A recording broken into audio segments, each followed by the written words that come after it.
Capítulo 6. Os amigos de Deus. Ele lhes ofereceu intimidade, mas eles, pela sua própria vontade, não a podiam ter. Enquanto eu escrevo essas aberturas de capítulos, uma fome semelhante se mexe dentro do meu próprio coração. Falando dessas coisas, acende-se a chama e aumenta o meu desejo de buscar ao único que nos ama de uma maneira tão maravilhosa. Ele tem consistentemente nos buscado como indivíduos, neste romance, por épocas. No entanto, este tão digno de busca não é uma presa fácil por si só. Ele é o santo e grande rei e, como tal, deve ser reverenciado.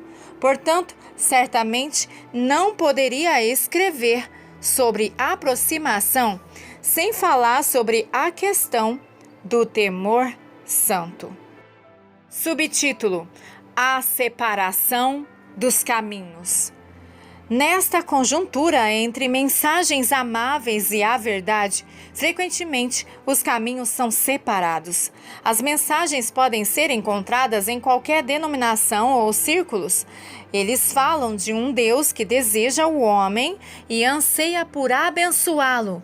Ainda assim, a mensagem erra, porque eles omitem sua santidade. Frequentemente, isso é feito de boas intenções. Alguns veem ou experimentam a tragédia do legalismo, enquanto outros simplesmente desejam ver as pessoas sendo amadas e alimentadas. Então, tragicamente, algumas mensagens são pregadas intencionalmente incompletas para gerar o maior número de seguidores. Estes que escaparam do domínio do legalismo e somente pregam uma amorosa compreensão de que Deus é quem compensa a nossa legalidade e mundanismo são reacionários nos seus motivos e táticas. Este conselho não é trazido para entrar na presença de Deus para que eles próprios escutem sua palavra. Se o fizessem, eles iriam perceber que não há outro caminho para se aproximar dele, a não ser pelo caminho trilhado pelo amor e temor santos. Essas mensagens pregam um Deus fácil, entre aspas, à custa do verdadeiro objetivo que elas tentam atingir.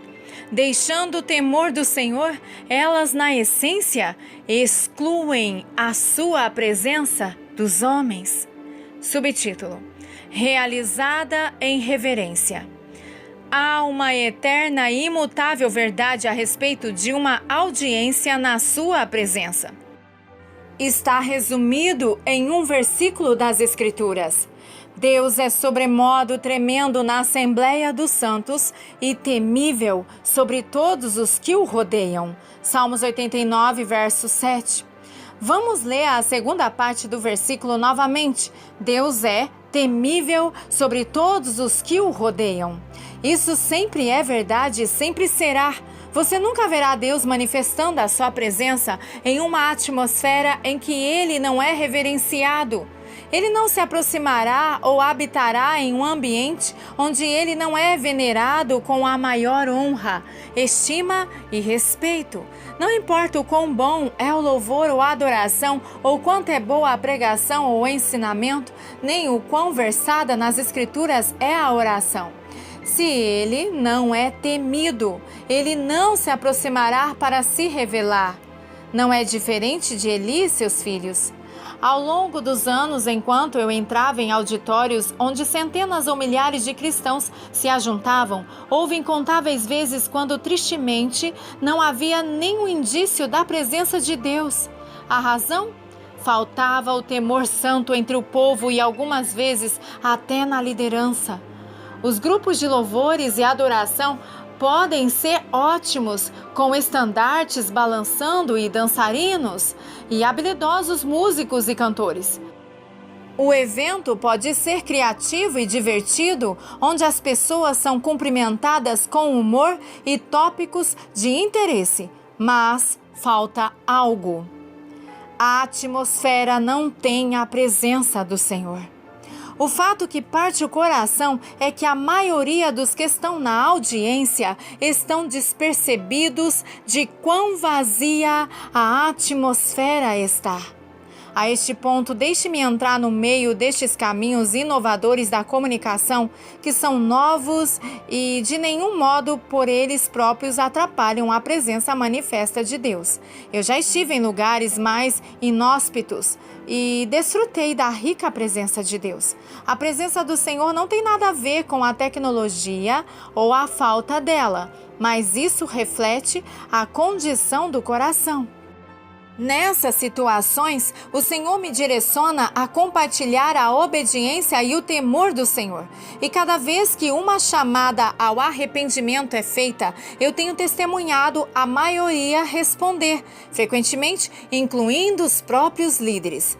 Quase sem erro, antes de uma oração ser proferida, a presença de Deus se manifesta e as pessoas começam a chorar. Por que isso acontece? Porque Deus é alcançado por aqueles que o amam, honram e o temem.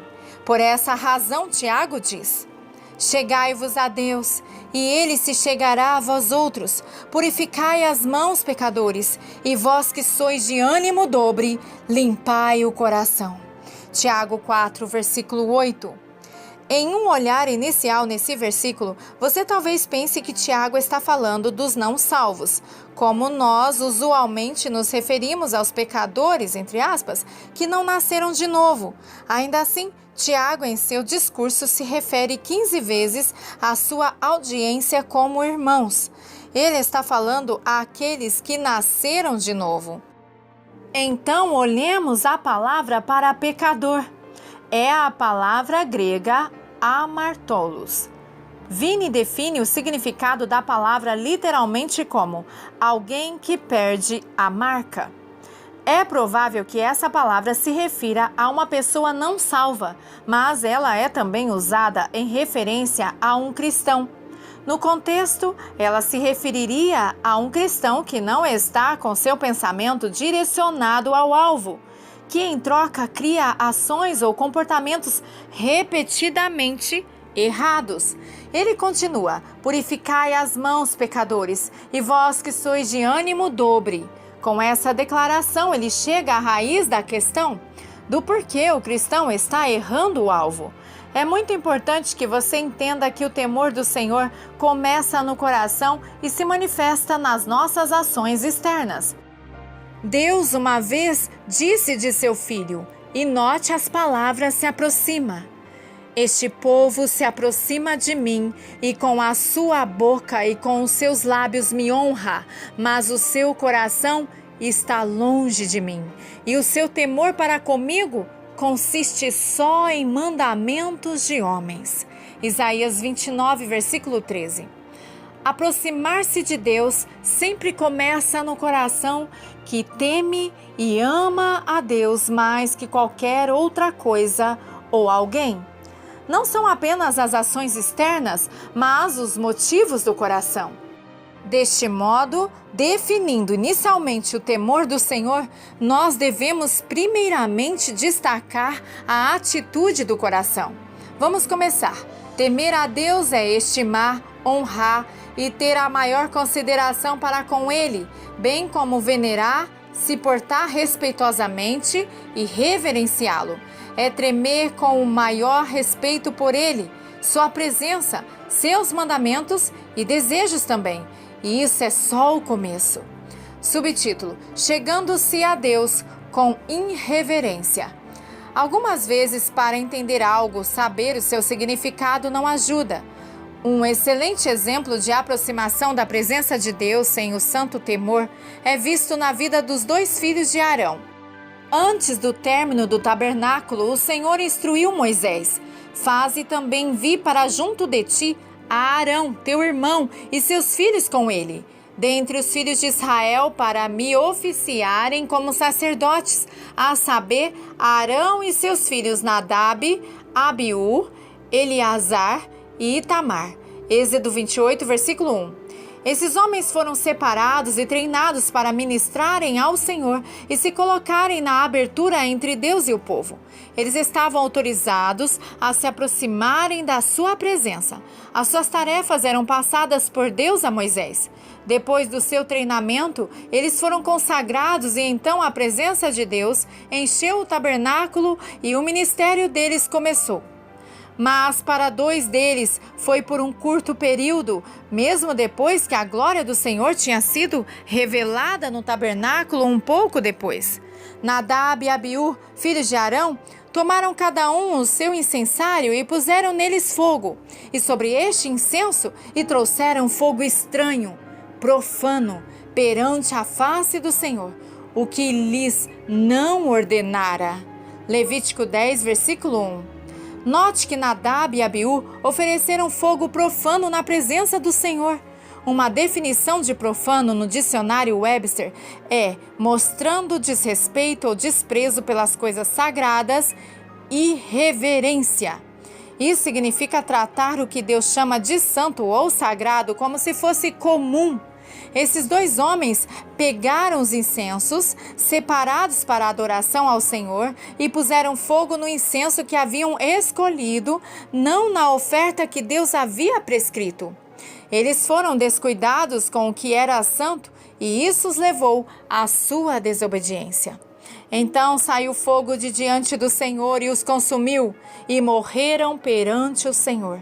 Levíticos 10, versículo 2. Esses 2 homens foram julgados imediatamente pela sua irreverência e encontraram a morte de imediato. Essa irreverência aconteceu na própria presença do Senhor e, mesmo sendo sacerdotes, não eram isentos de renderem honra a Deus. Eles pecaram por se aproximarem de um santo Deus, como se ele fosse comum. Eles tinham se familiarizado demais com a sua presença. Escute as palavras de Moisés logo depois do julgamento deles e note as palavras chegam a mim. E falou Moisés a Arão, isto é o que o Senhor disse, mostrarei a minha santidade naqueles que se chega a mim, e serei glorificado diante de todo o povo. Porém Arão se calou. Levítico 10, versículo 3. Isto é um decreto eterno e universal. Deus disse que ninguém pode se chegar a ele tendo uma baixa estima ou considerando comum. Ele deve ser estimado, santo e tratado com reverência por todos em sua presença. O Senhor tinha claramente dito que a irreverência não sobreviveria em sua presença, mas Nadab e Abiú não deram atenção. Hoje não é diferente. Ele é o mesmo santo Deus. Nós não podemos esperar sermos admitidos na sua presença com atitudes desrespeitosas. Não há exceções especiais por causa de laços familiares. Estes 2 sacerdotes eram sobrinhos de Moisés, bem como filhos de Arão. Mas ambos sabiam mais do que para questionar o julgamento de Deus, que por si só é justo. De fato, Moisés avisou Arão e seus 2 filhos vivos para nem sequer lamentarem o julgamento dos outros 2. Para que eles não morressem também. Isso desonrou ao Senhor. Então os corpos de Nadab e Abiú foram carregados para fora do arraial e enterrados. Estes 2 jovens deram pouca atenção à instrução específica de Deus. Eles se chegaram com irreverência e lhes faltava o temor do Senhor.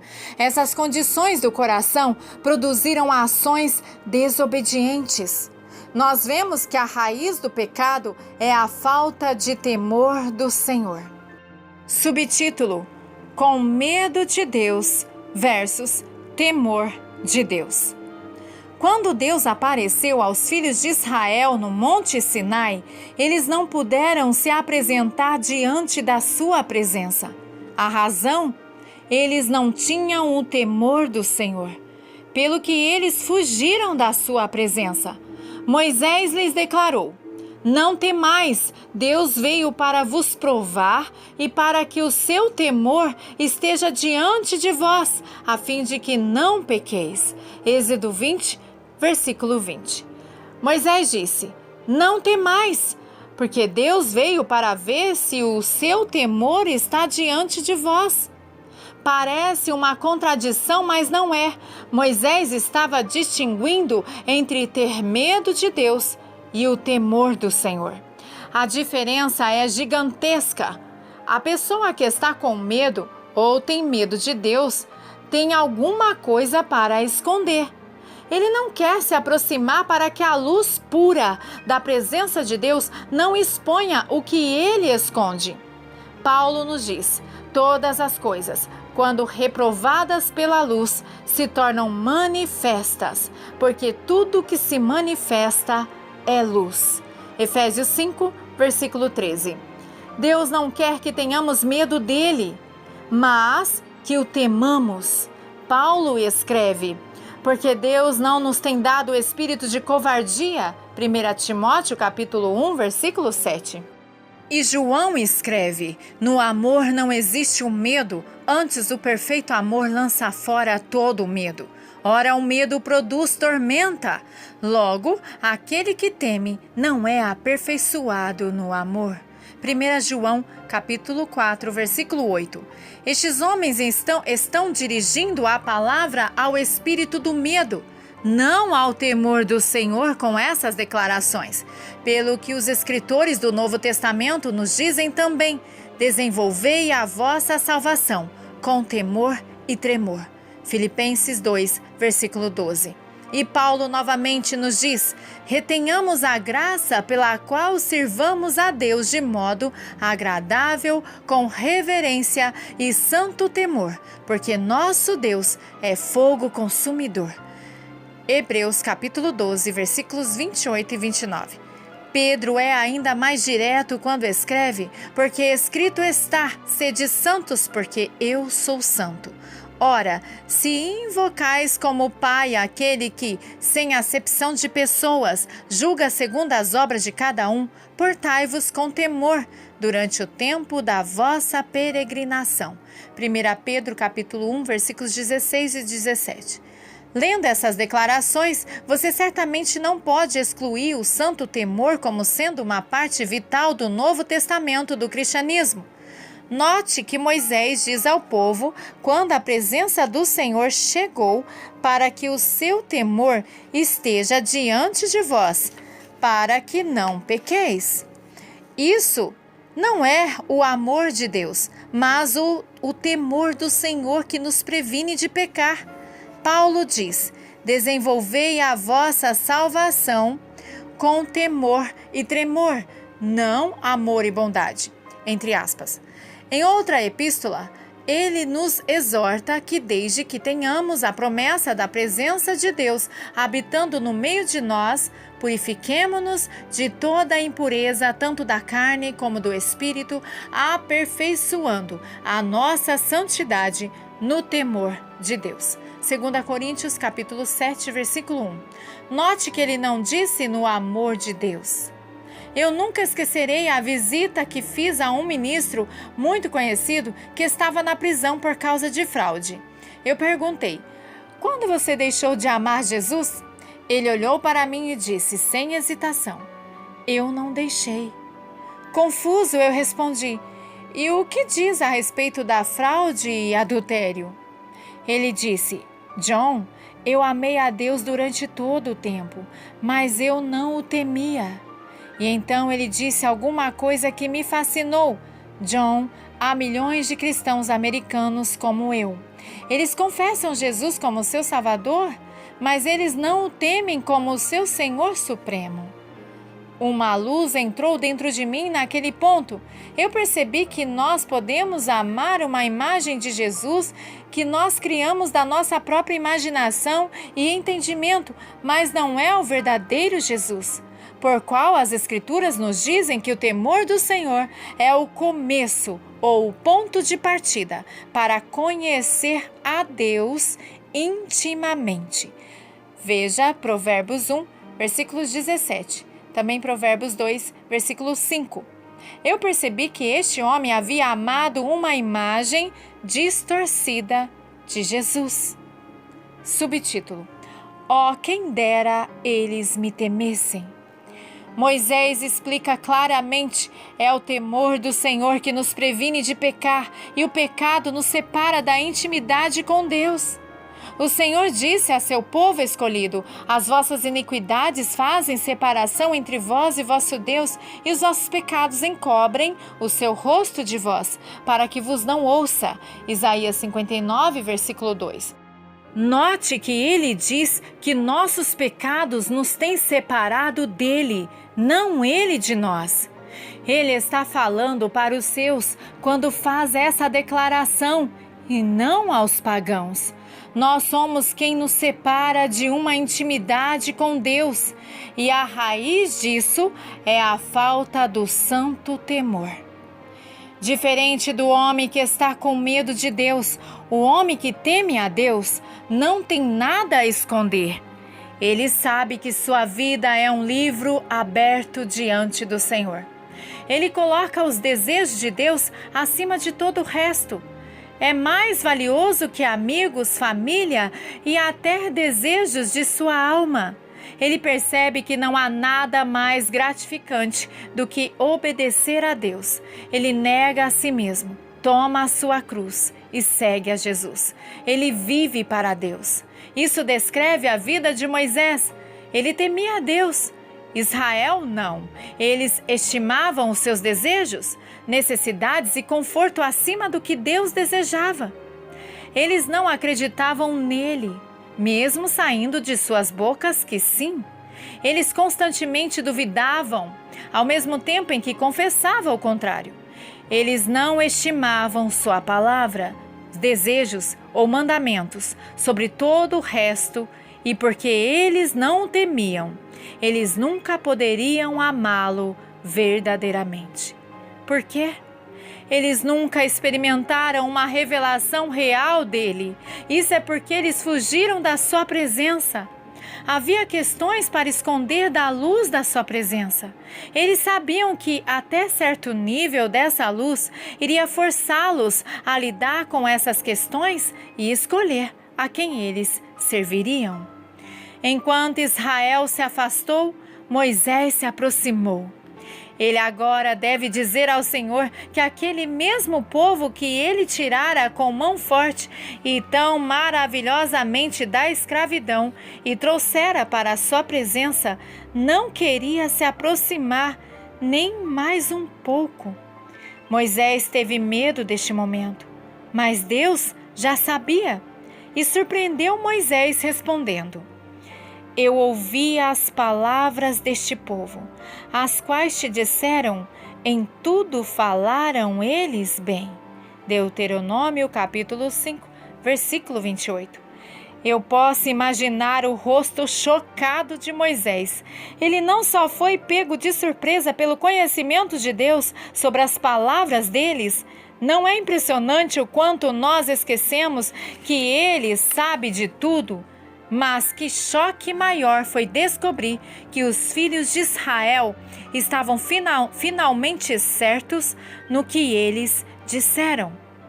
Moisés então balbuciou alguma coisa como: porque eles não podem se aproximar de você?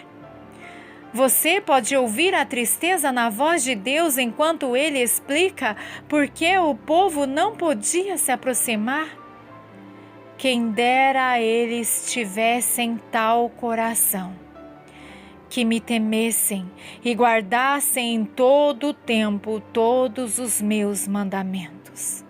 Deuteronômio 5, 29.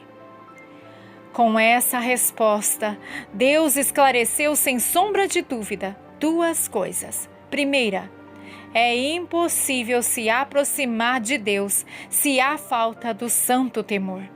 E segunda, a evidência deste temor é a obediência aos seus mandamentos. Os filhos de Israel sabiam como direcionar a conversa e olhar à parte, mas seus corações não tinham o temor do Senhor. Isso sempre começa em nosso coração e manifesta-se em nossa obediência. O Senhor então faz uma das mais trágicas declarações do Antigo Testamento. Ele passa esta mensagem para o povo através de Moisés. Vai e dize-lhes: tornai-vos as vossas tendas. Deuteronômio 5, versículo 30. Como o coração do Senhor deve ter se despedaçado e quão pesado estava o coração de Moisés quando ele retornou. Até mesmo agora eu sinto o peso disso. Deus os trouxe do Egito por uma razão: trazê-los para Ele, trazê-los de volta. E eles perderam a oportunidade. Veja Êxodo capítulo 19, versículo 4. Esse era seu divino propósito em sua grande libertação. Mesmo assim, quando a oportunidade de se revelar surgiu, eles fugiram. Eles não podiam se pôr em sua presença, porque não o temiam. Eles iriam retornar para suas tendas e permanecer longe da sua presença e voz. Ele ofereceu-lhes intimidade. Mas eles, por sua própria vontade, não puderam tê-la. Subtítulo: Amizade com Deus. Por outro lado, escute as palavras que Deus fala a Moisés depois de dizer ao povo que retornasse para as suas tendas. Tu, porém, fica-te aqui comigo, e eu te direi todos os mandamentos. Deuteronômio 5, versículo 31. Uau! Fica-te aqui comigo e eu te direi todos os meus mandamentos? Que maravilha! Que alegria excelsa, tremenda, que enorme privilégio! Moisés foi convidado para ficar e ouvir o coração de Deus. Não há nada melhor em todo o universo. Ser convidado por Ele para permanecer na presença do único que é infinito em amor, em sabedoria, conhecimento e poder. Estar perto do único que todo o céu adora e anseia por estar perto. Esse convite foi feito a Moisés. Moisés havia abraçado o temor do Senhor e, portanto, podia ter uma amizade íntima com Deus. Nós vemos a evidência disto nas palavras do salmista: manifestou os seus caminhos a Moisés e os seus feitos aos filhos de Israel. Salmo 103, verso 7. Moisés frequentemente sabia o que Deus iria fazer mesmo antes dele o fazer, porque o Senhor compartilhava seu coração com Moisés, enquanto ele permanecia perto daquele mesmo lugar que o povo não podia se aproximar.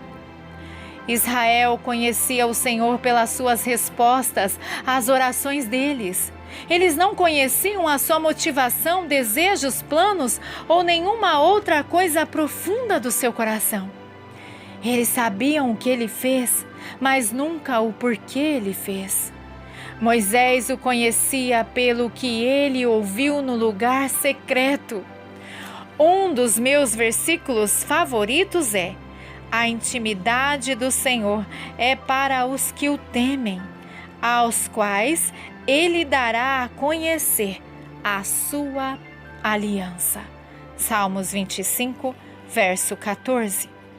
Sem mudar o contexto, ele poderia dizer alguma coisa parecida com isto: os segredos do coração do Senhor estão com aqueles que o temem e ele irá lhes mostrar o seu compromisso. Todos nós temos segredos, nem todos são maus, mas nós não os compartilhamos com conhecidos. Ao invés disso, nós o confiamos a amigos íntimos, com os quais nós temos intimidade e confiamos. Há uma boa razão para isso. Nós sabemos que eles nunca usarão as coisas preciosas do nosso coração para machucar ou tirar vantagem de nós. Nós sabemos que eles irão cuidar do que é precioso para nós com carinho. Nós sabemos que eles não irão interpretar mal o que nós compartilhamos, nem deturpá-lo para tirar proveito próprio. Eles conhecem o nosso coração e têm os nossos melhores interesses em mente. E com Deus não é diferente. Ele não compartilha seus segredos com aqueles que estão mais preocupados com seu próprio prazer e bem-estar. Ele compartilha os seus segredos com aqueles que têm seu coração e depositaram as suas vidas. A esses ele chama de amigos. Uma tradução confirma isso anunciando: a amizade com o Senhor é reservada para aqueles que o temem. Com estes, ele compartilha os segredos de sua aliança. Salmos 25, versículo 14, a Nova e Viva Tradução, NLT.